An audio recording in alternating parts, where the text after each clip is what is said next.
sa atong pinanggang lungsod sa Danbatayan. Dili kini usa ka sulogma nga hitabo. Ato kining gituyo o gipaninggamutan ug sa hiniusang kusog ug kakugi mahimo ug mahitabo kayod nga magbalampuson kay gitang tanan nagkauyon man.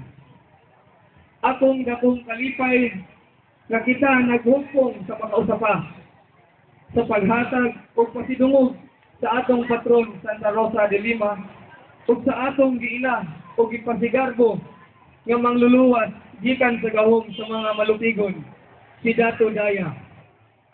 Karong adlaw niining mga gudloa sa gahom nga gisangon kanako sa bagang hutong sa katawan nga mihatag kanako sa pagsalig ako magpakatakos sa pagsangyaw nga karong atong formal nga ablihan ug sugdan ang kausulugan sa piyesta ni Santa Rosa de Lima ug sa atong haladaya.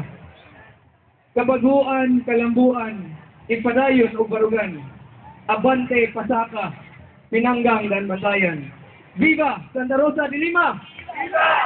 Viva sa haladaya! Viva! Daghang salamat ug maayong butag pag-usap.